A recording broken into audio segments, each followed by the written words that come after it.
Class 9 Urdu chapter number 13 کچھ ورق تاریخ سے۔ نونہالو، تمہیں معلوم ہے کہ برٹش میوزیم کیا ہے؟ میں بتاتا ہوں۔ برٹش میوزیم دنیا کی سب سے مشہور اور اہم لائبریری ہے۔ یہ ایک آرٹ گیلری بھی ہے جہاں مجسمہ سازی، مصوری، نقاشی اور ظروف سازی کے بہترین نمونے موجود ہیں جو دنیا بھر سے جمع کر کے یہاں رکھے گئے ہیں۔ ان میں قدیم یونان، مصر، بابل، فارس، ہندوستان، چین اور جاپان کے نوادرات شامل ہیں۔ یہاں تاریخ سے پہلے کے زمانے کی یادگار چیزوں کا بھی ایسا قیمتی ذخیرہ ہے جو دنیا کے کسی اور میوزیم میں نہیں ہے۔ آرٹ گیلری، مجسمہ سازی، مصوری، نقاشی، ظروف سازی۔ یونان، مصر، بابل، فارس، ہندوستان، چین اور جاپان کے نوادرات۔ برٹش میوزیم میں قلمی نسخے، پرانی کتابیں، سرکاری دستاویزات، نقشے اور ڈاک کے ٹکٹ ہیں، اور دنیا بھر میں آثار قدیمہ کی کھدائی سے حاصل ہونے والے نادر اور نایاب کتبے، مٹی کے برتن، مورتیاں اور دوسری چیزیں ہیں جن سے تاریخ کے مختلف ادوار کی تہذیب اور تمدن کا پتہ چلتا ہے۔ یہ تحقیق کا کام کرنے والوں کے لیے اہم معلومات فراہم کرتی ہیں۔ برٹش میوزیم کی لائبریری دنیا کی 3 سب سے بڑی لائبریریوں میں شمار ہوتی ہے۔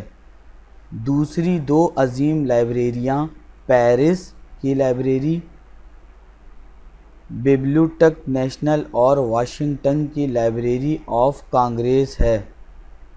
یہاں 70 لاکھ سے زیادہ کتابیں ہیں۔ ان میں زیادہ تر انگریزی ہی کی کتابیں ہیں، لیکن دنیا کی دوسری زبانوں کی کتابیں بھی ہیں۔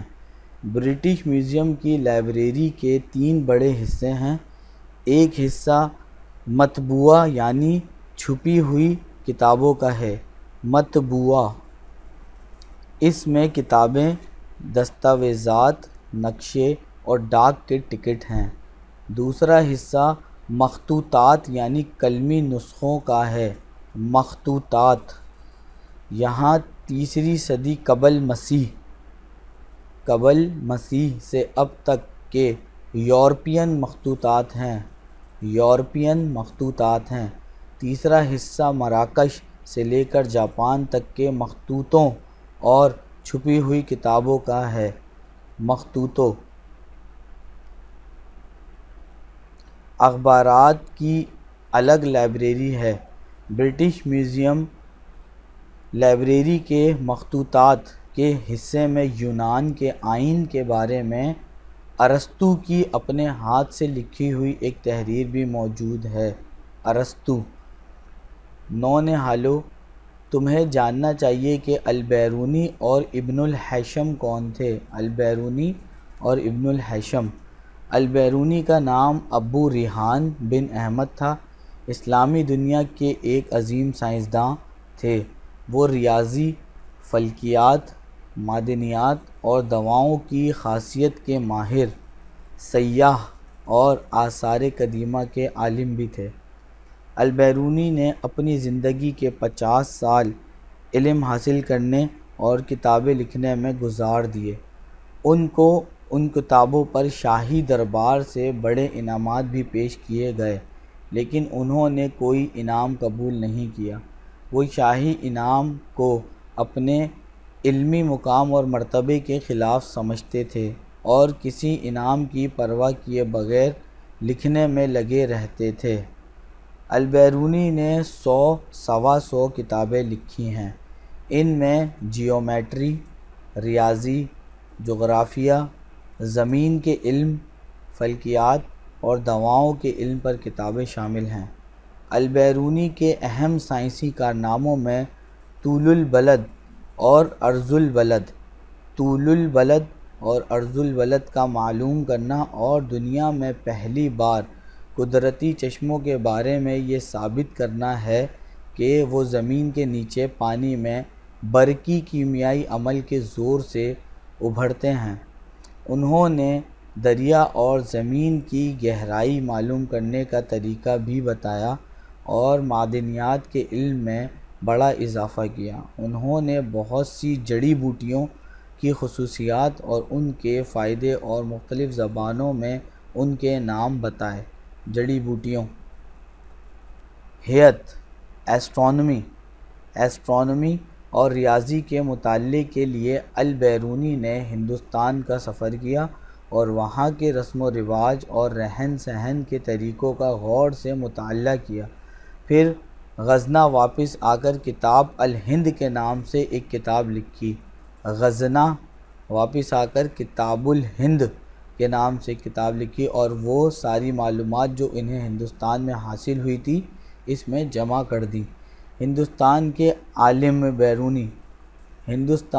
عالم البیرونی سے اتنے متاثر ہوئے کہ انہیں علم کا دریا کہنے لگے۔ البیرونی کا انتقال 1048 عیسوی میں ہوا۔ ابن الحیشم کا نام ابو علی الحسن تھا۔ برسوں کی تحقیق کے بعد روشنی پر ایک کتاب لکھی جس میں انہوں نے پہلی بار یہ بتایا کہ روشنی کیا ہے۔ انہوں نے روشنی کو توانائی قرار دیا جسے آج ساری دنیا تسلیم کرتی ہے۔ اس کتاب میں بتایا گیا کہ آنکھ کیسے دیکھتی ہے اور اس کی اندرونی بناوٹ کیسی ہے۔ ابن الحیشم نے یہ اصول بیان کیا کہ جب روشنی کی شعاعیں کسی باریک سوراخ سے گزر کر کسی پردے پر پڑتی ہیں تو وہ اس پردے پر اس جسم کا الٹا عکس ڈالتی ہیں جس سے نکل کر وہ آ رہی ہیں۔ انہوں نے عملی طور پر اس کا مظاہرہ کر کے دکھایا، یعنی ایک شمع کا الٹا عکس پردے پر ڈالا۔ یہی کیمرے کا اصول ہے۔ ابن الحیشم نے بصریات دیکھنے کا علم کے علاوہ ریاضی اور فلکیات میں بھی بڑی مہارت حاصل کی۔ وہ 965 عیسوی میں پیدا ہوئے، بصرے میں اپنی تعلیم مکمل کی اور بغداد چلے گئے جو اس زمانے میں اسلامی دنیا کا سب سے بڑا علمی مرکز تھا۔ وہاں انہوں نے مختلف علماء اور سائنسدانوں سے ملاقات کی اور ان سے علمی مذاکرے کیے۔ بغداد سے وہ قاہرہ اور پھر اپنی زندگی کا بڑا حصہ وہیں گزار دیا۔ اس نامور مسلمان سائنسدان کا انتقال 1043 عیسوی میں ہوا۔